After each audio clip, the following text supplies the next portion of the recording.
Good morning, everyone. Sarah McAbee is a dynamic executive entrepreneur and passionate advocate for truth and justice. She is the co-founder and executive director of Stand in the Gap, a nonprofit organization where she spearheads initiatives to provide crucial family services, support reentry programs, and advocate for justice reform.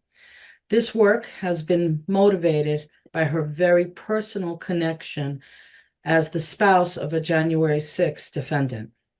Sarah and her organization provide financial assistance to January 6th defendants and their families as they await trial and sentencing. Sarah's unwavering commitment drives her relentless pursuit of truth and support for those affected. Welcome to the show, Ms. McAbee. Thank you for having me on.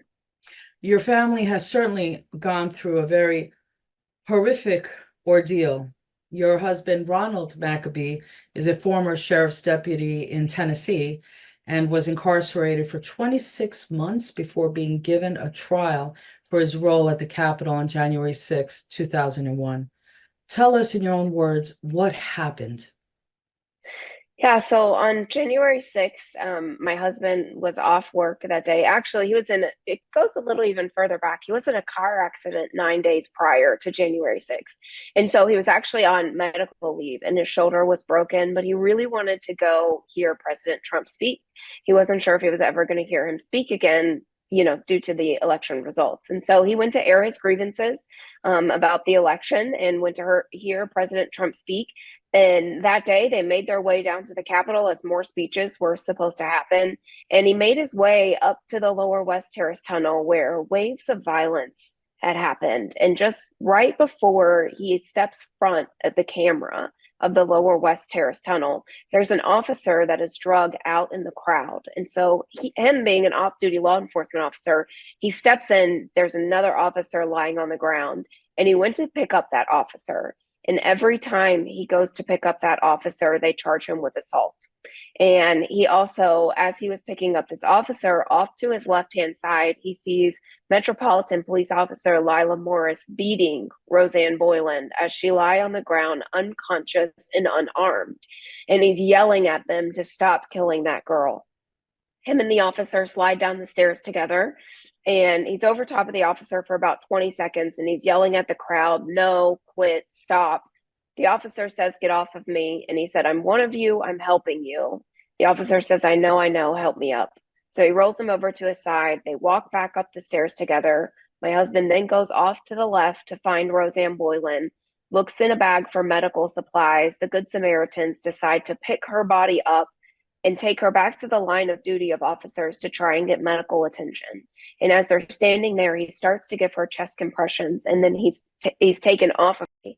And then he's standing there in such disbelief, right? His shoulder's broken, he's holding it. He was on an adrenaline high this entire time.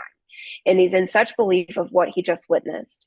And another officer, a third officer, watched the entire thing go down and said, thank you, twice to him on camera. And this was only about 7 minutes. From the time he steps into the camera to the time that he walks away, it's a 7-minute encounter, and all chaos is breaking out. And so if you don't have the audio, you have no idea what's going on. And so in the very beginning, after he was apprehended, the government never gave us the audio. We had to go on the hunt for the audio because in the initial bond hearings, they narrated what they saw going down instead of having all of the facts presented to the judge. So as of today, he is 30 months incarcerated.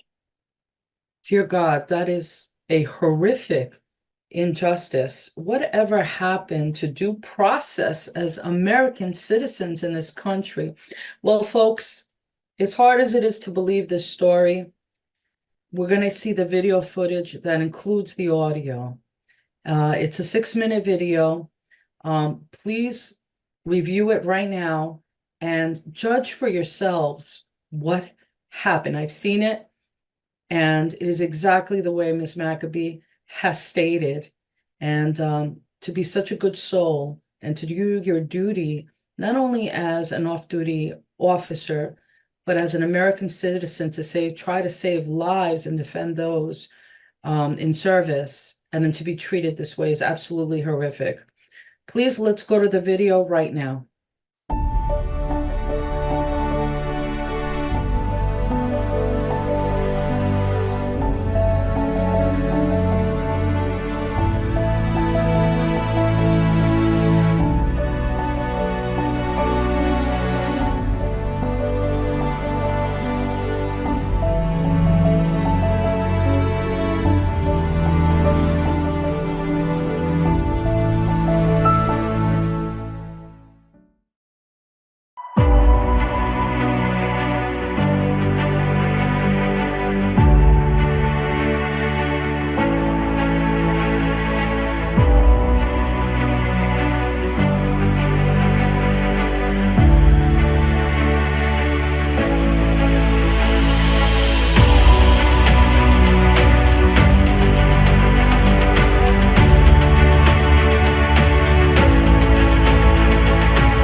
Despite audio and video evidence showing former Tennessee Sheriff's Deputy Ronald Colton McAbee did not assault a police officer on the Capitol steps of January 6, as alleged by prosecutors, if you listen to the audio as you watch the video, you find out he was helping a Capitol policeman who was down.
Let go of your hood.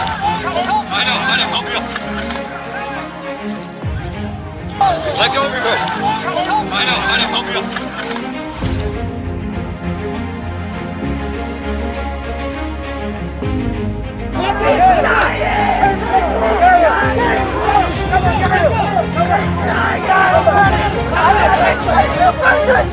I need completions!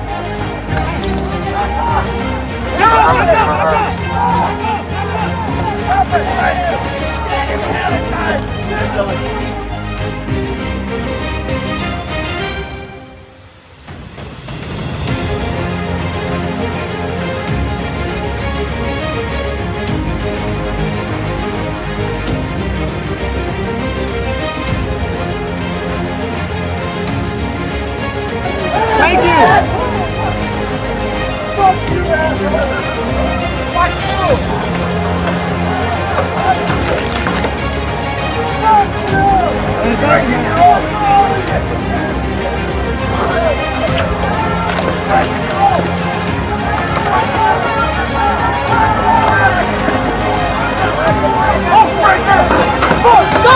me, man! I'm not freaking hurting anybody! That's his wife! That's his wife! That's his wife! That's it?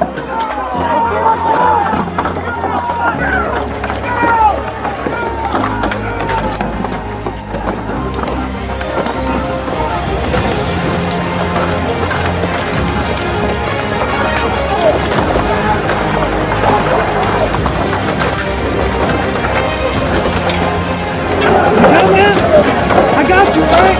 Let me through, man. Hello. No, I think I just broke my fucking shoulder.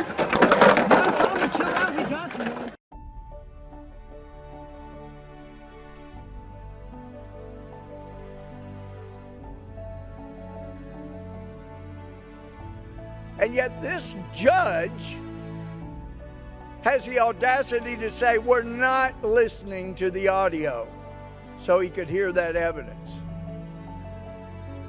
Why wouldn't you listen to the evidence?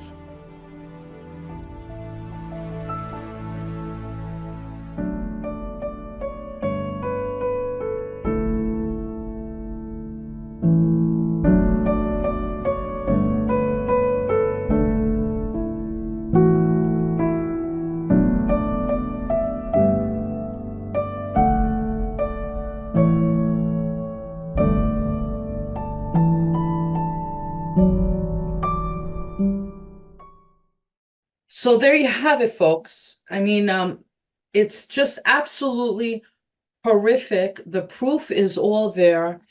Having the video coverage, having the audio, seeing exactly this person is a hero and should be celebrated. And instead, look what's happening. So, Sarah, your husband is awaiting sentencing right now after being convicted of 5 felonies in a DC district court. He had pled guilty to another felony and had a misdemeanor related to the event. I'm sure he was pressured into that. Prosecutors are now asking the judge to give him 14 to 17 years behind bars. What is the status right now? What can you tell us is going on? Yeah, he will be sentenced February 29th. We are really unsure about what to expect when we go into sentencing because there are a lot of arguments against the felonies that he was convicted of. And mind you, in front of a jury that's not his peers. In Washington, D.C., there's a 99.6 conviction rate with January 6 defendants. Only 2 individuals have been acquitted of their charges or any charges in that manner. And so we knew going into it that he was going to be found guilty on his charges. And the whole reason he went all the way to trial, awaiting 26 months of the unknown, is because he wanted to get justice for Rosanne Boylan, because not a lot of people know her story and what happened that day. And what better advocate than Rosanne has than my husband, who tried to save her life. And I honestly believe that that is why he is still incarcerated and has been incarcerated this long, because he witnessed a murder that day. A murder that they are trying to cover up. They can't cover up Ashley Babbitt because she was shot on live TV. But there were 3 other American citizens that died that day. And Rosanne Boylan was beaten to death by, in my husband's eyes, by one of his own. He was attacked by one of his own that day for merely doing what he was trained to do. And he ran into action to help those around him. And I know I actually did some research after this because I couldn't believe none of this is shown in the media. We don't have a media of justice and fairness. And as soon as I saw that video, I had to do some more research. And I know you have been stated as saying, I truly believe it is because he was a law enforcement officer and he witnessed a murder happen right in front of his eyes. I believe that's what why he was held without bond. He was held 26 months before he even stepped foot in trial. And your husband is not only a patriot, but he's a hero searching for justice. I do believe his time will come. Let me ask you this question, because this is a little tough to swallow for everyone at home, I think. Why, in your opinion, didn't your husband's judge want to see or hear the proof of the audio in the case? So we did in trial so he was arrested August 17th of 2021. And we went in front of a judge 3 different times, and then actually 2. One was postponed, in front of the Middle District of Tennessee And we were less than 10 days into this when the government produced evidence that was never even given to our attorneys. So we had to go into resource. They withheld exculpatory evidence. And the next time that we went in front of the Middle District of Tennessee's judge, federal judge Frensley, he didn't need the audio. In the Middle District of Tennessee, the federal judge granted him bond pending trial, but the government appealed it, and it immediately went to Washington, D.C. And that's when he was assigned Emmett Sullivan, Judge Emmett Sullivan, in the district court.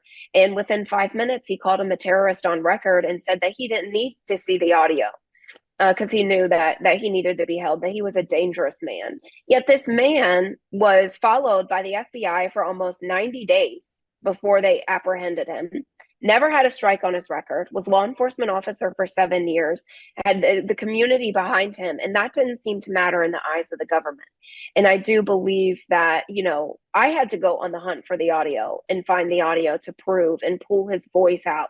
And so it was played in trial, but that didn't seem to matter in front of the jury because you are judged by a day on the calendar versus your actions on January 6th.